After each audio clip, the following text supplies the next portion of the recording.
Hi guys, welcome back to the channel. Well, it's been a while, but I finally got the new tyres on the bike and decided to do a ride I've been wanting to do for a long time, which is the Victorian High Country.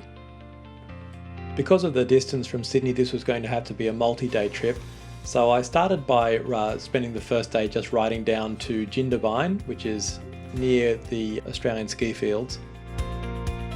And my plan was the next day to ride from Jindabyne to Dargo, and the following day from Dargo back up to Jindabyne. It's becoming a bit of a recurring theme on the channel that every time I leave Sydney I'm stuck in traffic, but today was no exception, with quite a severe traffic jam, and it took a while before I got out of it and headed down through Canberra. With the delay I ended up arriving in Jindabyne after dark, and I have to say the heated grips and heated seat were game changers. After spending a very comfortable night in the Jindy Inn, I awoke to a beautiful still morning and a few fellow enthusiasts, and even a fellow tiger.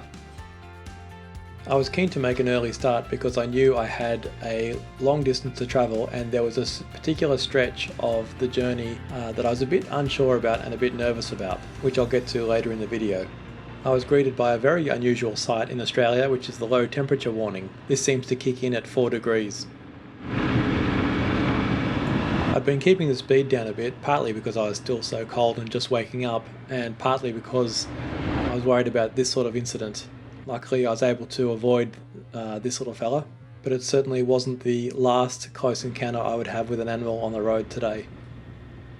I finally hit the first patch of dirt that my new tyres had seen and pulled over to change the mode to off-road. And throughout the day I came to understand the difference in feel between off-road mode and off-road pro, and I go into that a bit later in the video.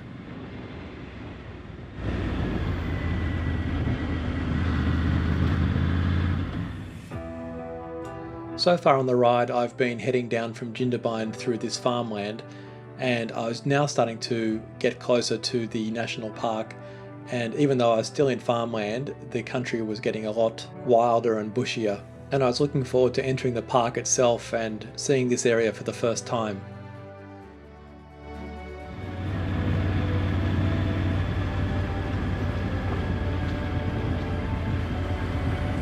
It's very important when riding in Australia to look out for animals, because Australian native animals can be quite large and they tend to be out early in the morning and in the evenings.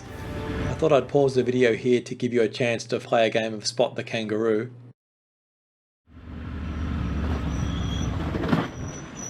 How did you go?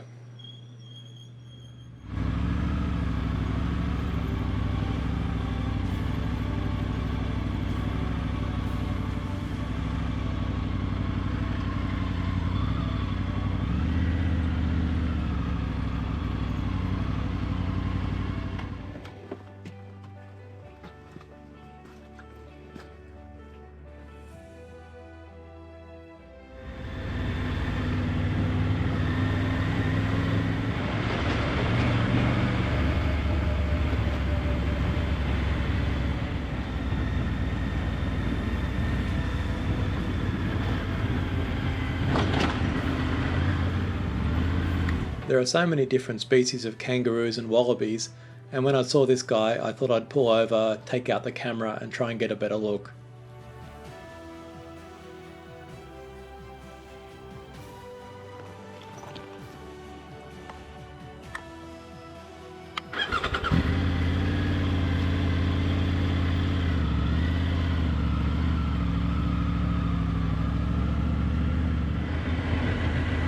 So far this ride had proved to be everything I was hoping it to be, and I was really enjoying exploring a new part of Australia.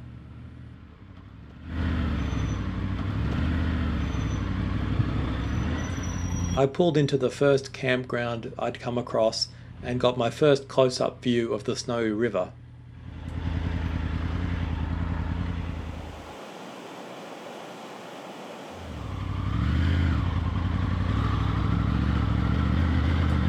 As I kept going, I started to see glimpses of the famous wild horses that live in this part of Australia, known locally as brumbies. And as the road wound along the Snowy River, I soon came to a campsite called No Name, of all things, and pulled over as I saw some brumbies off in the distance.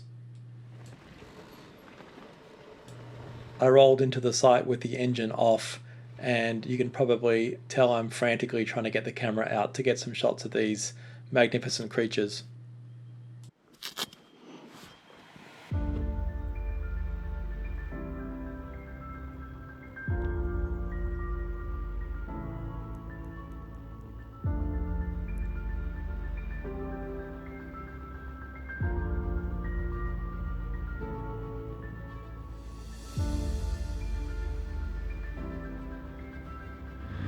There's quite a lot of debate in Australia about whether or not to cull these animals because they're not native and they do affect the local wildlife, but I've got to say I have a soft spot for them. This next lookout gave one of the best views of the day, and I saw the first other person I'd seen that morning, just leaving as I arrived.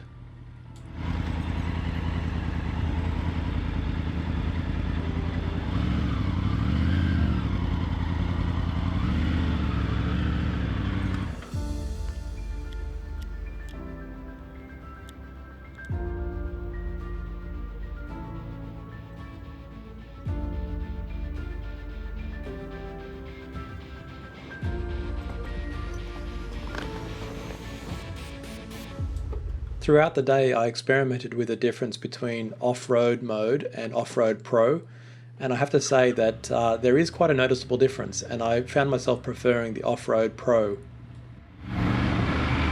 Essentially, off-road pro completely disables traction control on the rear wheel, and that means that if you aren't controlling your throttle carefully you can fishtail out the back wheel. But the advantage is that when you're accelerating, you're guaranteed to get the acceleration you're looking for without the bike trying to prevent slipping. I found this to be really important when going over corrugation. If you're accelerating up a hill on corrugated road, you are definitely getting much better performance in off-road pro mode than in regular off-road mode.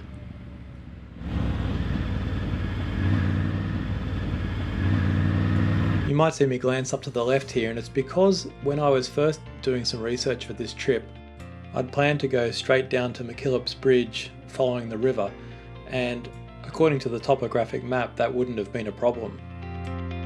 But one of the great things about Gaia GPS is that you can change map layers, and changing it to the satellite map I saw that the path I had been planning to take was probably not viable. And in fact, when I was there in person, there really was no road at all.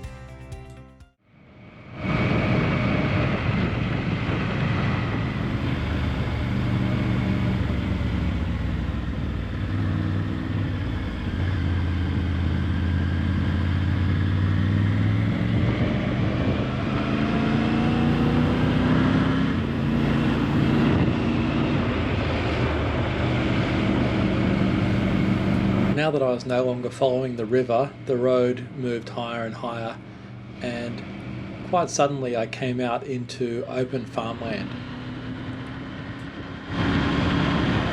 This meant that I was leaving the first phase of my journey for the day and heading for the second, which was to go out and back towards McKillop's bridge. This bridge is one of the highlights of a trip to the Victorian High Country, and I certainly wasn't about to miss it.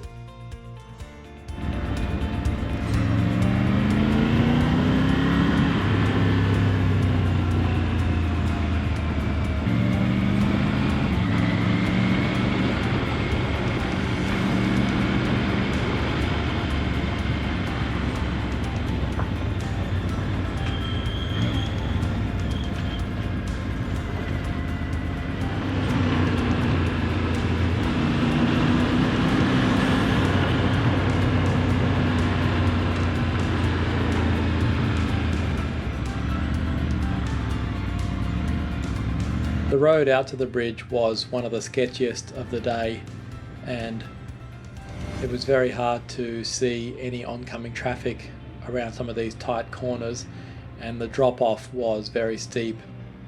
Who needs to go to the Himalayas when you can kill yourself right here in Australia?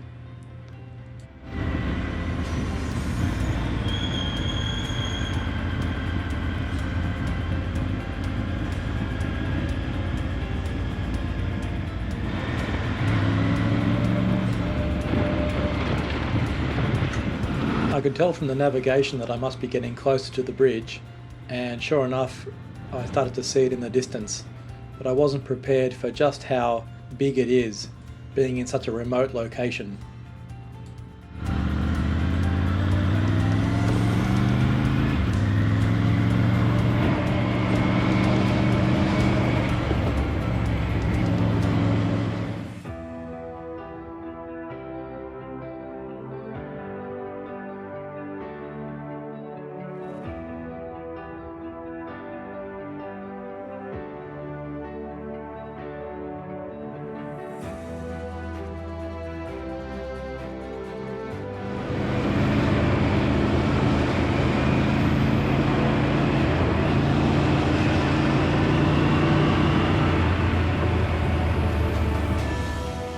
Well, I'd made it through the first phase of my journey, but I still had to backtrack and get all the way across to Dargo.